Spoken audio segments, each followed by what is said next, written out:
कि क्या हम जो धर्म के नाम पे जो जो कर रहे हैं वो सारा ज़्यादातर पाखंड होता है। इस संबंध में मुझे याद आ गया, मैं कर्मा बाई एक कोई महिला थी, साधु महिला, उसका एक भजन है, वो आपके सामने मैं प्रस्तुत कर रहा हूँ।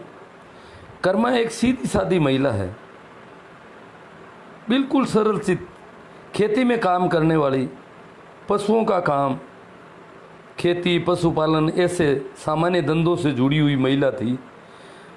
काफ़ी पुरानी बात है, सदियों पहले खेती और पशुपालन करने वाले लोग धर्म के नाम पर किसी प्रकार का क्रियाकांड नहीं करते थे, या उनके घरों में कोई ऐसे क्रियाकांड कर्मकांड नहीं होते थे।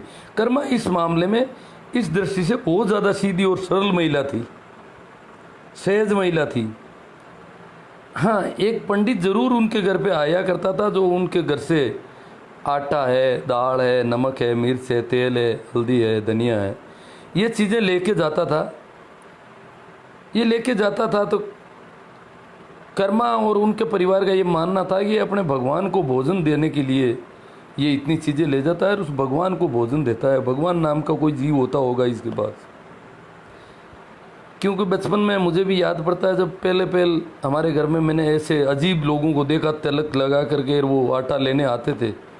मैंने जब मैं थोड़ी जिज्ञासाएं पैदा हुई तो मेरी अपनी माँ और उनसे पूछा, ये क्या आदमी है, ये आटा क्यों लेके गया? उन्होंने बताया कि ऐसा ऐसा है, वो भगवान को के लिए आटा ले जाता है, मंदिर का पुजारी है। ठीक ऐसा ही पुजारी कर्मा के घर पे आता है। कर्मा इस बात से मेरी तरह शायद वाकिफ थी कि भगवान के लिए अपना ये भोजन ले जाता है और उसको खिलाता पिलाता है। भगवान कोई ऐसा ही जीव होगा जो काम धंधा करना नहीं जानता होगा। कर्मा के कभी मंदिर जाने का काम नहीं पड़ा था। मंदिर बड़े घरों के लोग जाते थे, जिनका रहन सहन कुछ अलग ढंग का होता था, उनको वो देखती भी थी। तो कर्मा ने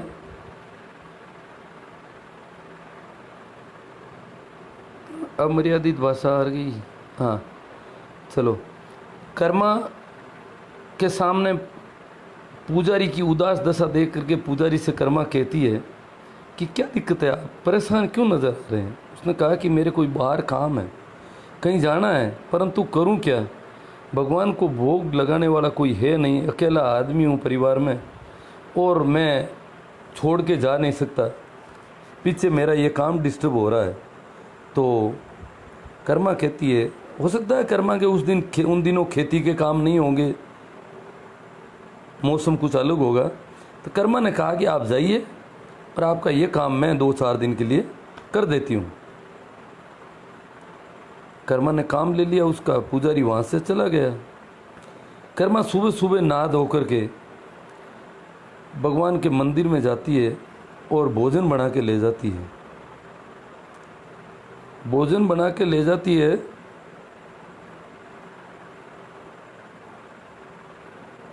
हाँ, भोजन बना के कर्मा ले जाती है। तो ले जा करके अपने भगवान के सामने वो रख देती है। कर्मा देखती है, अरे ये भगवान भोजन खा ही नहीं रहा है। कभी उस भगवान को देखती है, भोजन की तरफ देखती है, वो तो देख ही नहीं रहा था, उसकी तो गर्दन वैसे ही ऊपर थी। तो कर्मा कहती है, निवेदन करती है, थाली भरकर लाई खींचड़ो ऊपर घी की बाट की। हे भगवान, हे ठाकुर, मैं तेरे लिए थाली भरकर खींचड़ा लेके आई हूँ और ऊपर घी भी है। थाली भर खींचड़ो, थाली भरकर लाई खींचड़ो ऊपर घी की बाट की। हे भगवान, आप देख क्यों नहीं रहे हो? आप नीचे देख ही नहीं रहे हो, आप तो ऊपर देख रहे हो।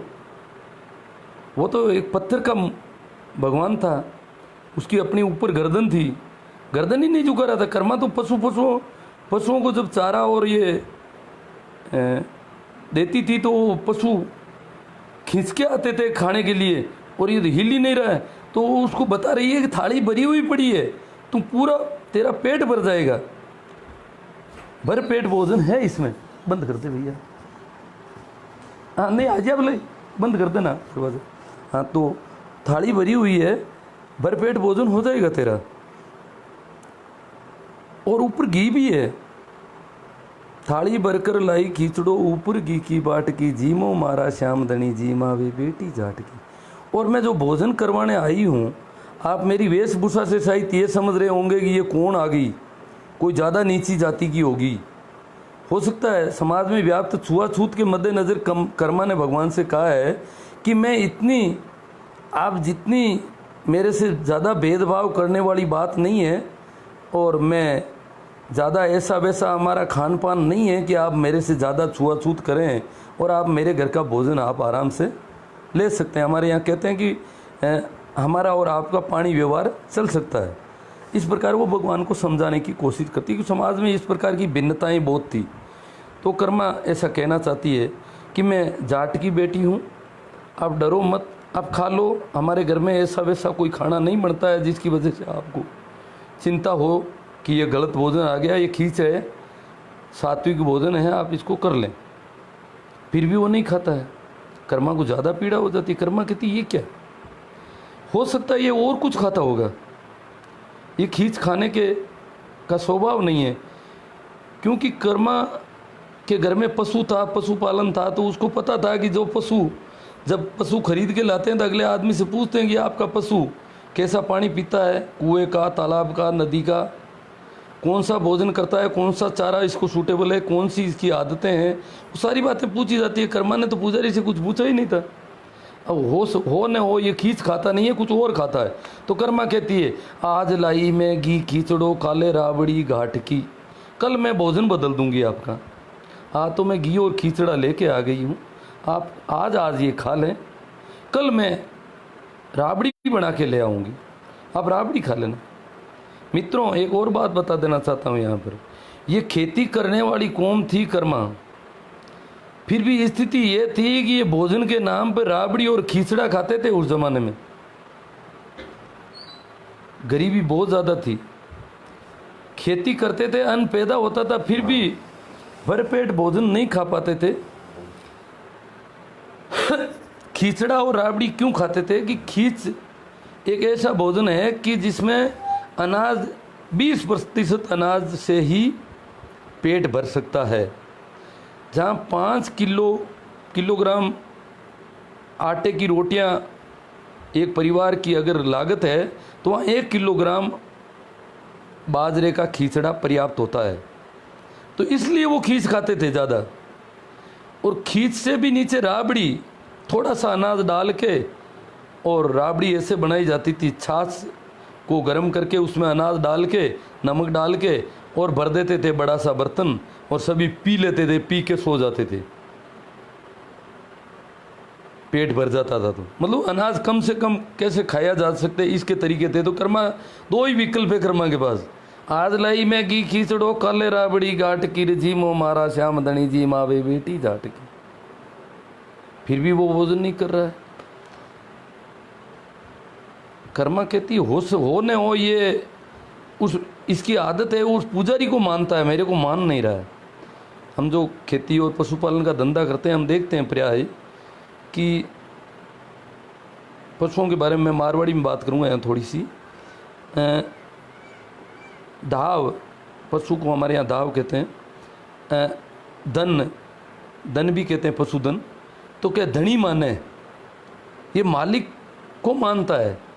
यहाँ कोई इधर उधर कभी हो जाता है, तो किसी के गाय का दूध निकालना है, भैंस का दूध निकालना है, तो दूसरी औरत को दूध निकालने के लिए उसके कपड़े, उसकी ओढ़नी ओढ़ा के बिठाया जाता है, और उसको ठगने का प्रयास होता है। फिर भी वो जैसे ही थनों पर हाथ जाते हैं स्त्रियों के, और वो पशु पहचानने लग जाता है कि मामला गड़बड़ है, आज कोई महिला दूसरी है। मतलब इतना ये धनी मानते हैं, दूसरे आदमी से ही बिदकते हैं पशु। तो हो सकता है ये भगवान भी उस पुजारी के सामने संकोच नहीं करता है, मेरे सामने ये खा नहीं पा रहा है। तो वो कर्मा कहती है आगे कि बाबो बाहर गाँव गयो है, नहीं जानू कद आवेला। बाबू तो गाँव गया है और पता नहीं वो कब आएगा। बाबो बाहर गाँव गयो है, नहीं जानू कद आवेला। अरे बाबा रे भरोसे श्याम भूखा ही मर जावेला।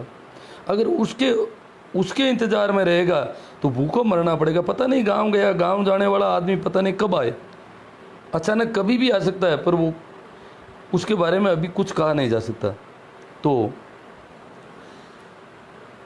ये कर्मा की ये बात सुन के कर्मा इस प्रकार उनको कहती है कि बाबा यहाँ नहीं है, गांव गया हुआ है और आज भोजन देने वाली मैं ही हूँ। फिर भी वो तो वैसा का वैसा पूरा आंकड़ा हुआ। तो कर्मा को पीड़ा बढ़ जाती है। ये पीड़ा इस वजह से बढ़ती है कि कर्मा बिल्कुल सीधी और सरल महिला है। कर्मा के मन में रत्ती भर भी ऐसा कोई संदेह नहीं है कि ये भगवान भोजन नहीं करता होगा। पुजारी रोज पूरे गांव से जो भोजन लाता है वो इसी को तो खिलाता है, इसी के लिए लाता है। यही तो गांव में प्रचलन में थी बात। तो भोजन तो ये रोज करता है पर आज नहीं कर पा रहा है। कर्मा को ऐसा कोई संदेह नहीं, ये तो पत्थर की मूर्ति है। और ये पूजा पाठ के जो तरीके आज छोटे छोटे बच्चों को अपन ने सिखा रखे हैं कि जो भी भोजन बनाया वो उसके थोड़ा सा चिपका के आ जाना, वो उसके अंदर चला जाता है भगवान के अंदर। कर्मा इन बातों से बिल्कुल बेखबर थी। कबीर साहब इस मामले में कहते हैं, के तो तिल कोरा भला मारी हेली के ले ओ तेल कढ़ाए, आध बिचली कूलर भूरी मारी हेली आ दोना दिन सू जाए। कर्मा बिल्कुल कोरा तिल है, साबुत अनाज है। साबुत अनाज बीज में भी काम आता है। और या फिर तेल, कबीर कहते हैं या तो कोई सीधा साधा हो कर्मा की तरह सरल हो तो वो तो उसका मामला बिल्कुल अलग होता है, और या फिर तेल निकाला हो। ये अध बिचला बीज का मामला जो है, ये कूलर जो न तिल है न तेल है, जो बीज का, ये हमारा सारा धर्म के नाम पे जो भी कर्मकांड पाखंड यज्ञ हवन जो भी तीर्थ यात्राएं हम लोग कर रहे हैं, ये सारा जो बीज का मामला न तिल है न तेल है। तो देखो एक और कहानी इस बीच में कह देता हूँ मैं। मारपा नाम का एक साधु आता है तिब्बत से भारत में किसी बौद्ध मठ में, और मारपा बात करता है उस पर अपने जिस गुरु के पास जाता है, एक आदमी को गुरु बनाता है और वहाँ पहला प्रवचन उसका सुनता है। गुरु कहता है कि श्रद्धा बहुत भारी चीज़ होती है, अगर भरोसा हो बहुत भारी, श्रद्धा हो, रत्ती भर भी अगर संदेह नहीं हो तो व्यक्ति कुछ भी कर सकता है। होनी श्रद्धा चाहिए, संदेह का कहीं अंश भी नहीं होना चाहिए। बिल्कुल श्रद्धा बहुत गहरी हो तो आदमी अगर बहुत ऊंचे पहाड़ से लुढ़कता लुढ़कता जमीन पर आ जाए तो खरोंच नहीं आएगी। श्रद्धा और भी ज़्यादा गहरी हो तो आदमी पानी पर ऐसे चल सकता है जैसे रेत पे चलता हो। कहानी है, कहानी होती है। कहानी आगे कहती है कि वो आदमी, मारपा नाम का आदमी जाता है, प्रवचन सुन लेता है, गुरु ने कह दिया, और वो भारत का बौद्ध मठ का गुरु कह रहा है। मारपा की बहुत गहरी श्रद्धा थी, बहुत लंबी यात्रा करके अपनी धार्मिक जिज्ञासा से भारत आया था। तो वो पहाड़ पर चढ़ जाता है और वहाँ से वो लुढ़क जाता है, और लुढ़कता जमीन तक आ जाता है। खरोंच भी नहीं आती है, खड़ा हो जाता है वापस। ये उसकी गहरी श्रद्धा का प्रभाव है। कहते हैं कि वो आगे जाता है और नदी के ऊपर चलने लग जाता है। ये सारी बातें सुनकर के वो गुरु का आश्रम है, गांव के लोग दौड़ दौड़ के आते हैं कि पता नहीं कौन आया है, बाहर तिब्बत का आदमी है और वो बहुत कलाकार है, ये तो ऐसे ऐसे काम कर रहा है। मारपा को बुलाया जाता है गुरु के आश्रम में। गुरु पूछता है, बेटा तू मेरा शिष्य है कि हाँ, तो बता तुम पहले से भी बहुत ज़्यादा जानकार है, ये लोगों ने बातें की है, ये तू करके आया है। कि नहीं आपने मुझे बताया था, मैं नहीं जानता था, आपने मुझे बताया ना कि पहाड़ से लुढ़क जाए तो भी श्रद्धा हो तो कोई दिक्कत नहीं है। आपने ही तो बताया था कि श्रद्धा होनी चाहिए बस। गुरु और आपसे ही सीखा है, मैं पहले, मेरा कोई कुछ नहीं है, मैं पहले कुछ नहीं, ये जो भी है वो आपकी कृपा ही मैंने देखी आज। गुरु भी समझ, गुरु के साथ दूसरे शिष्य भी थे। गुरु समझता बात तो ठीक कह रहा है, और अपन ने तो अभी ऐसा कुछ किया ही नहीं कभी, हो सकता है ये मैं भी कर सकता हूँ। ये तो गुरु वहाँ से निकलता है। गुरु पहले पहाड़ पड़ता है, पहाड़ की तरफ गुरु कनकियों से देख करके आगे निकल जाता है कि पहाड़ वाला नहीं, नदी वाला कर लेते हैं। पहाड़ वाला ज़्यादा जोखिम का मामला है। नदी में वो जैसे ही पैर रखता है, छप छप पैर अंदर चले जाते हैं। वो शिष्य हतप्रभ रह जाता है कि मेरे गुरु के पैर अंदर कैसे चले गए। परंतु गुरु के पास कोरी बातें थी, श्रद्धा थी नहीं। हमारे पास कोरा तिल, कह तो तिल कोरा भला। कर्मा बिल्कुल सीधी सरल सहज महिला है, इसलिए उसकी बात असरकारक होती है। ये श्रद्धा के संबंध में ये कहानियाँ हैं, ये तथ्यात्मक रूप से सही हो या नहीं हो, परंतु ये किन्हीं बहुत गहरे सत्यों को प्रकट करने के लिए ऐसी कहानियाँ हुआ करती है। कई मित्र हो सकता है मेरी इन बातों से नाराज़ हो जाएं, तो उनके लिए मैं कह देता हूँ कि तथ्यात्मक रूप से ये ज़रूरी नहीं है कि सत्य हो, परंतु किसी एक गहरे सत्य को प्रकट करने के लिए इस प्रकार की कहानियाँ उस सत्य को व्यक्त करने की बात होती है। कुछ सत्य लोगों ने ऐसे अनुभव कर लिए होते हैं, जो धर्म के गहरे लोग हैं, जैसे कबीर हैं, बुद्ध है, महावीर हैं, मीरा है, दादू है, दरिया है, मोहम्मद है, जीसस है। इन्होंने कुछ और गहरी बातें जान ली थी, और वो जिन सत्यों को जानते थे उन सत्यों को प्रकट करने का ये तरीका है कोई। तो ऐसा ही मामला कर्मा के साथ होता है। कर्मा कहती है भोजन नहीं कर रहा है, तो कर्मा को पीड़ा हो रही है, बहुत पीड़ा हो रही है, दर्द हो रहा है, ये मर जाएगा, इतना बड़ा पेट है और दिन ढलने को आया है, अभी भी ये भूखा है, ये समझ नहीं पा रहा है कि भोजन पड़ा है पर ये खा नहीं रहा है, या तो मेरे से संकोच कर रहा है या भोजन पसंद नहीं है, पर जैसे भी अगर खा ले तो ये जिंदा रह सकता है, अन्यथा ये मर जाएगा। और कर्मा की पीड़ा पूरी उसके अंतर तक जुड़ती है, उसकी और उसकी, कि मैं भी भूखी हूँ, ये भी भूखा है, और भूख मुझे परेशान कर रही थी, इसको भी परेशान कर रही है, तो मेरे से मजबूत है, इसको ज़्यादा परेशान कर रही है। तो कर्मा दरवाज़ा बंद करके बाहर बैठ जाती है, हो सकता है मेरे से संकोच कर रहा है, फिर दरवाज़ा खोल के अंदर झांकती है। तो वैसा का वैसा मामला है। कर्मा कहती है बार बार मंदिर को जड़ती, बार बार दरवाजे को बंद करती है, बार बार मंदिर को जड़ती, बार बार अंदर खोलती, पट खोलती, बार बार पट को खोलती है, बंद करती है। वो सोचती है अब तो खा लिया होगा, पर अंदर वैसा का वैसा। बार बार मंदिर को जड़ती, बार बार पट खोलती, अरे कोने की कर जीमो शाम पस करड़ी करड़ी। अब कर्मा को परेशानी हो रही है कि क्यों नहीं खा रहा है, तू करड़ी करड़ी जोर दे रही है, पूरा जोर दे रही है, तू जी मैं तो ही मैं जी मूला मानू नहीं कोई लाट की, अब तू खाएगा तो ही मैं खाऊंगी, बस तू भूखे मर जाएगा तो मैं भी मरी जाऊंगी, बस मेरी वजह से तुम भूखों मर रहा है, तेरी भूख का कारण मैं हूं, तो मैं भी नहीं खाऊंगी। मतलब इतना ऐसा आमरण अनशन करके बैठ जाती, वहाँ कोई नहीं आ रहा है, कोई जूस लेके नहीं आने वाला है कि तेरा आमरण अनशन, फिर भी वो कहती मानू नहीं कोई लाट साहब, बड़ा से बड़ा आदमी आके मुझे कहेगा कि तू तो खा ले, ये मर रहा है तो अपनी मौत मर रहा है, तू खा ले। वो कह रही मैं नहीं खाऊंगी, अब मैं भी मरूंगी। क्यों? कि तेरी भूख और तेरी इस दुर्दशा का कारण मैं हूँ, क्यों तो मैं ये काम अपने हाथ में लूँ, क्यों तू भूखा मरे। ऐसी कहानी मीरा के साथ में भी एक बार होती है। मीरा भी एक बार दूधा जी का दूध लेके कटोरा लेके जाती है, पियो नी मदन गोपाल कटोरो लाई में दूध से भरियो। मतलब मीरा और कर्मा ऐसे सीधे सरल लोग हैं, इनको पता नहीं है भगवान खाता पीता है नहीं होता, ये घर वालों के प्रोपेगेंडे हैं, समाज की समस्याएं हैं। तो अब मैं इस के जरिए जो बात आपसे मुख्य रूप से शेयर करना चाहता हूँ वो ये है कि कर्मा भगवान को भोजन देने के लिए गई थी, न कि वहाँ से कुछ लेने के लिए। यहाँ आम तौर पे जो भी यात्रा के नाम पे भगवान को भोग देने के नाम से जो भी होता है, ये काम करे तो 11 रुपये की तेरे को प्रसाद खिला दूंगा, ये करे तो 101 रुपये खिला दूंगा, ये करे तो 1.25 मन खिला दूंगा। मतलब पहले तू मैं कहता हूँ वैसा कर दे, बस पहले तू इतना इतना कर, तब जाके इतना मैं दूंगा, ये करेगा तो ये दे दूंगा, ये करेगा तो ये खिला दूंगा। अब ऐसी शर्तों में जो खिला रहे हैं वो वास्तव में खिला रहे हैं या उनके खुद के कोई काम है इस वजह से वो ऐसा कर रहे हैं नाटक।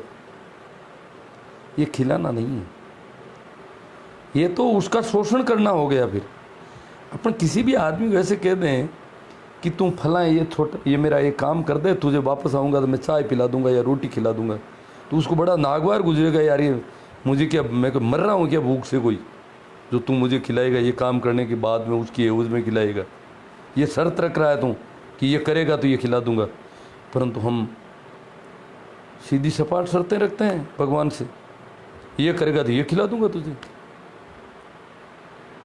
क्या ये भगवान को खिलाया जा रहा है? कर्मा तो जान नहीं रही थी, अपने छोटे छोटे बच्चे जान रहे भगवान को कैसे खिलाए, उसके ऊपर डाल दो थोड़ा बहुत। कर्मा तो सीधी सरल, कर्मा तो कहती है कि ये भूखा मर रहा है बस। कर्मा की पीड़ा पूरी तरह से उससे जुड़ रही है, उसके अंतर से जुड़ रही है, वो बहुत गहरी पीड़ा है। और हम जो भोजन देने जाते हैं धर्म के नाम पे जो लोग कर रहे हैं वो ये है कि पहले मैं बेल रखता था, बेलों से हल जोतता था, तो मैं बता देता हूँ कि हमारे जब बेल की रस्सी हाथ से निकल जाती थी तो हम हरा चारा उसके सामने करते थे और उसको नज़दीक बुलाने के लिए, ललचाने के लिए हम उसकी तरफ यूँ करते थे कि इधर आ जा इधर आ जा, उसके पीछे पीछे लेके घूमते थे ताकि वो चारे में मुंह मारे। मुंह मारते ही मैं उसकी पकड़ बना लूँ। ये हम जो कर रहे हैं भगवान के प्रसाद के नाम पे, जो भोग के नाम पे, वो यही है कि तू ये खाएगा तो हम तुझे पकड़ के तेरे ऊपर सवार हो जाएंगे, तुझे जोत देंगे, तुझे काम में ले लेंगे। तो ये खिलाना नहीं है, ये सीधी सीधी, जैसे मित्र ने लिखा रिश्वतखोरी।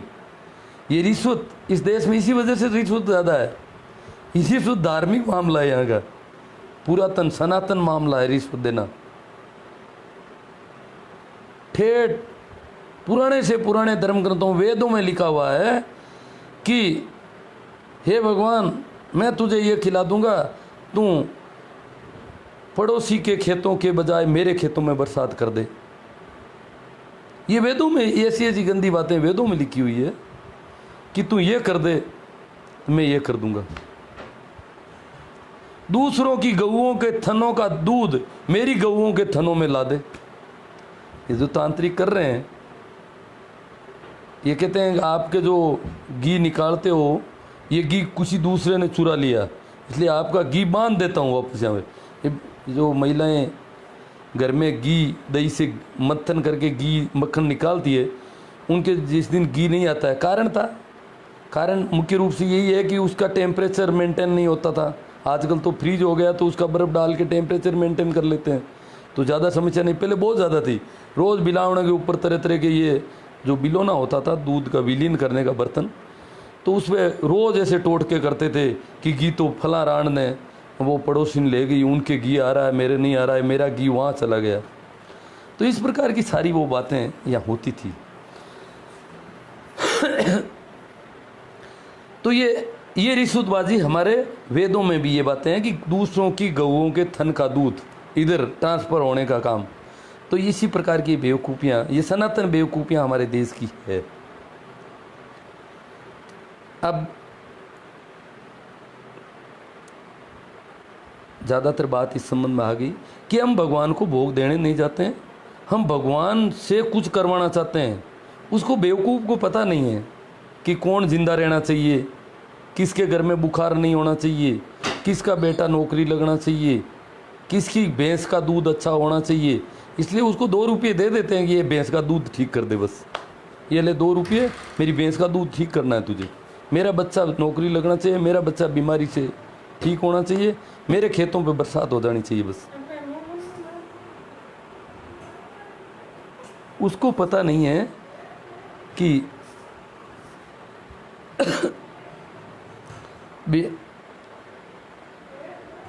बीमारी बंद कर, दरवाजा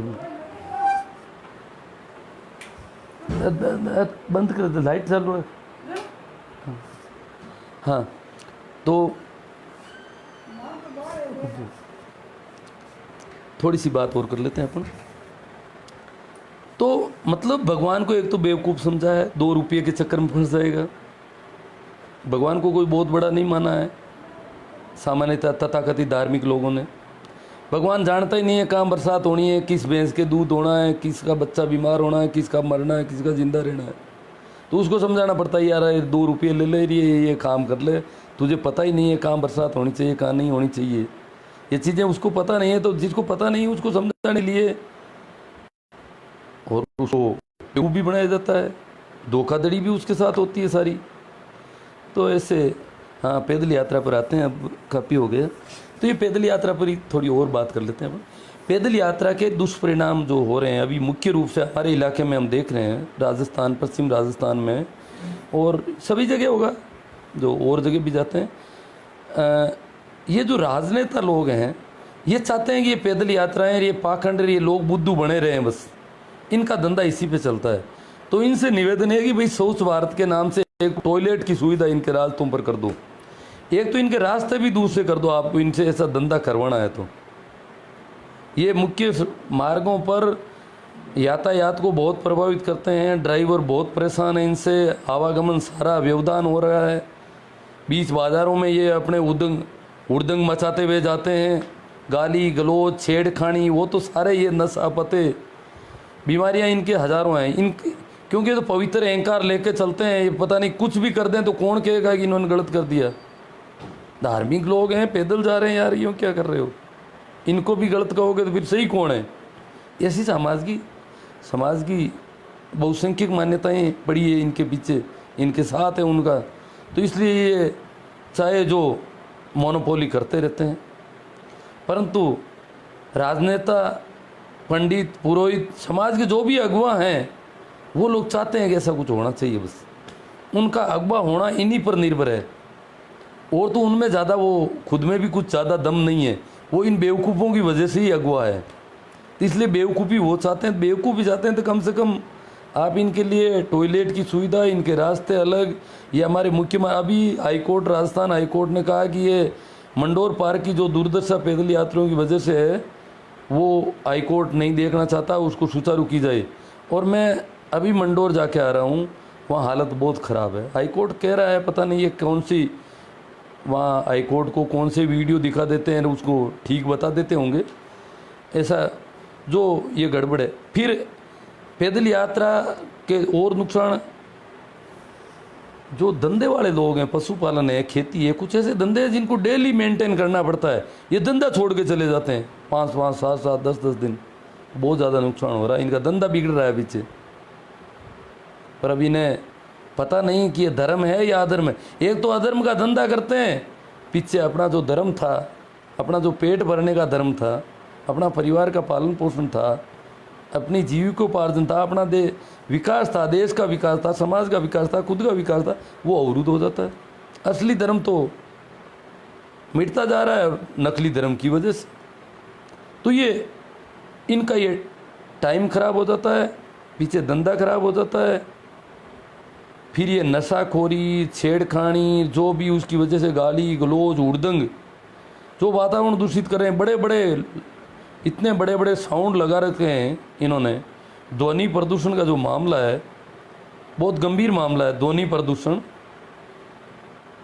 और गंदगी का। तो मैंने 2-4 दिन में पहले कोई पोस्ट डाल दी थी, काफ़ी लोगों को नाराज़गी हुई थी। इन्होंने इतनी षड्यंत्र पैदा कर दिए, इतना मलमूत्र पैदा कर दिया, ये इकट्ठा कर दिया। खेतों वाले रखवाली कर रहे हैं, खेतों वाले भी डर रहे हैं कि ये भगवान के भक्त हैं, इनको ज़्यादा मना करना भी ठीक नहीं, पर करे क्या, उनका रहना दूभर हो रहा है, खेत में रह ही नहीं पाते बेचारे। इतना मल के ढेर लगा दिए इन्होंने, जो नज़दीक के रास्तों पर हालत खराब कर रखी है इन्होंने। इतने साधन हो गए, तुम्हें यात्रा करनी है तो गाड़ी से चले जाओ, और अन्यथा फिर इन यात्राओं से कुछ होने वाला वैसे भी नहीं है। यात्रा जो भी कर रहे हो वो है धार्मिक तो है ही नहीं। हाँ, घूमने का बहाना है, पिकनिक जाओ तो कोई पिकनिक के अलग अलग पैलेस पकड़ो ना, एक ही जगह भीड़ क्यों कर रहे हो। पिकनिक होनी चाहिए। कुछ लोग कह रहे हैं ये मज़े करें, मज़े तो करें तो ठीक ही है, पिकनिक भी होना चाहिए। नशे पत्ते के बजाय वहाँ खाना पीना, नाचना गाना, वो जो भी प्राकृतिक पैलेस है, जो प्राकृतिक स्थितियाँ, उसका आनंद लिया जाना चाहिए अगर किसी के पास अगर ऐसा समय है।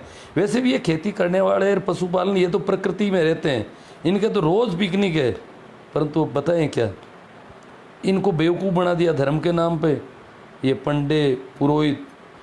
अब ये हिंदू बड़े नाराज़ हो रहे हैं, मुसलमान भी यात्राएं कर रहे हैं, अभी ये भी दरगाह जा रहे हैं, ये भी झंडे ले लिए, इन्होंने हरे झंडे खड़े कर लिए, सभी देखा देखी भेड़ चाल।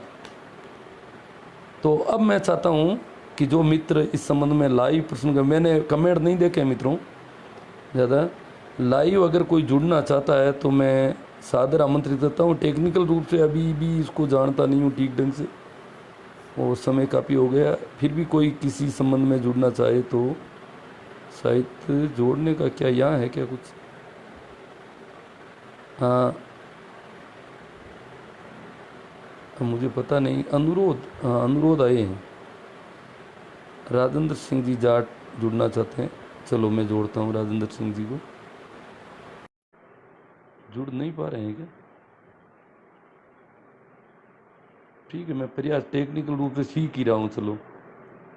हाँ, राजेंद्र सिंह जी हाँ अस्वीकार कर लिया दिखता है। चलो मैं, और कोई जुड़ना चाहता है तो हाँ, भंवर जी बेनीवाल, इनका स्वीकार करते हैं, चलो इनका। हाँ मैंने मेरी तरफ से कर दिया है भंवर जी बेनीवाल को।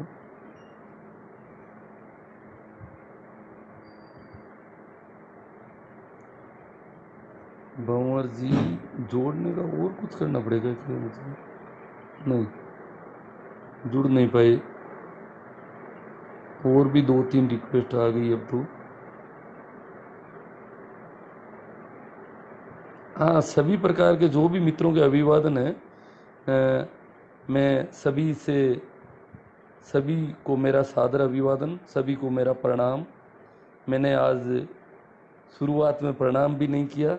सभी ने बहुत धैर्य के साथ सब कुछ सुना, उस सब के लिए मैं कृतज्ञ हूँ, आभारी हूँ आपका। हाँ, आपने अपना समय दिया और सुना। देखो और कोई मित्र जुड़ना चाहते हैं? अनुरोध तो आए हुए हैं, भंवरलाल जी, इनका देखता हूँ। भंवरलाल जी, बन बनवारी जी है शायद। बनवारी जी जोड़ने का और तो क्या है? हाँ कनेक्ट हो रहा है हेलो। बनवारी जी। हाँ सर, प्रणाम। प्रणाम सर। हाँ सर एग्जैक्ट अभी जो आपने पूरा 45 मिनट का बताया, मैं सर इसको हाँ रिकॉर्ड कर रहा हूँ मेरी सेकंड मेमोरी में, और हाँ ये चीजें ही हम लोगों को समझाएंगे।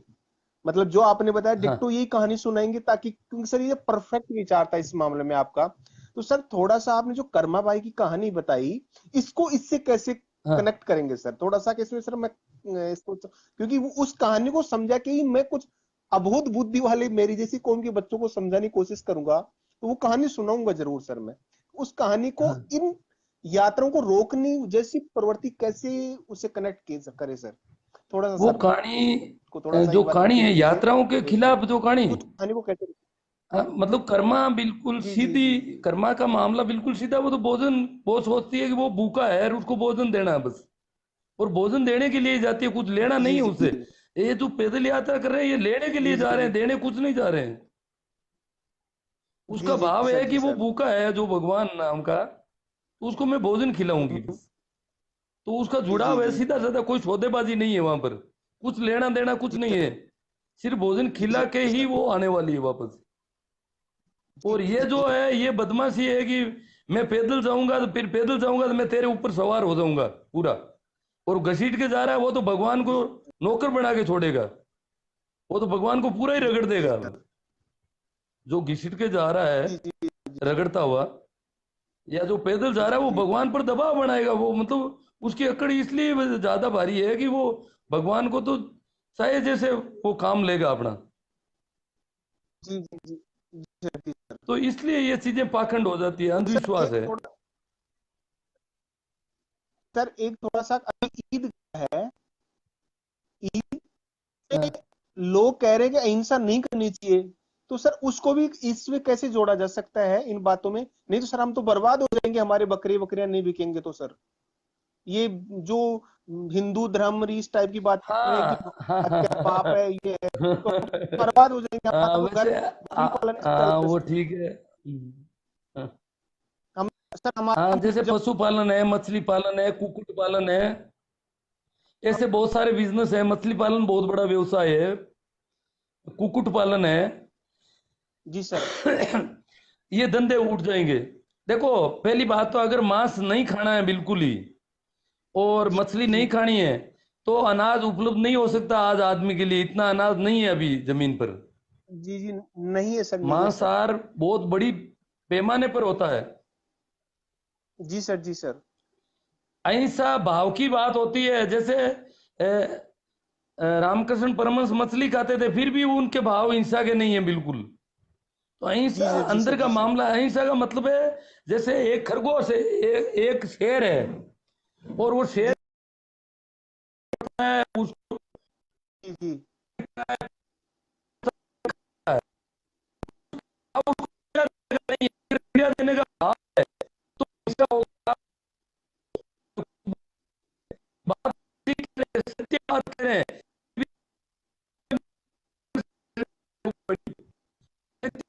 उद्घाटित कर रहे हैं और उसको करना चाहते हैं तो वो परंतु शेर जो है वो परेशान नहीं जी करना, तो सिर्फ भोजन, जब तक अपना भोजन है तो कोई तरह की हिंसा नहीं है, कोई कर रहा है तो इंसान को किसी को पीड़ा देने में रस है आपसे, किसी को जी।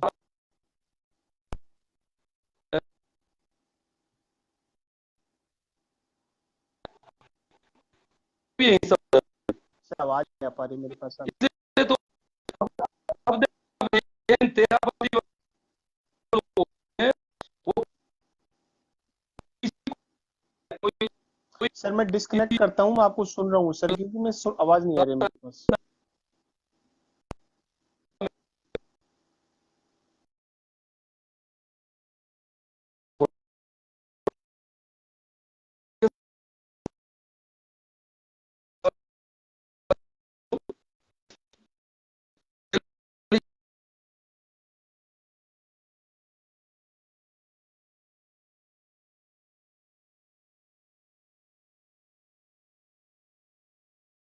इसमें। हाँ सर, अब आ रही है क्या? दोबारा से चालू करूंगा इसको।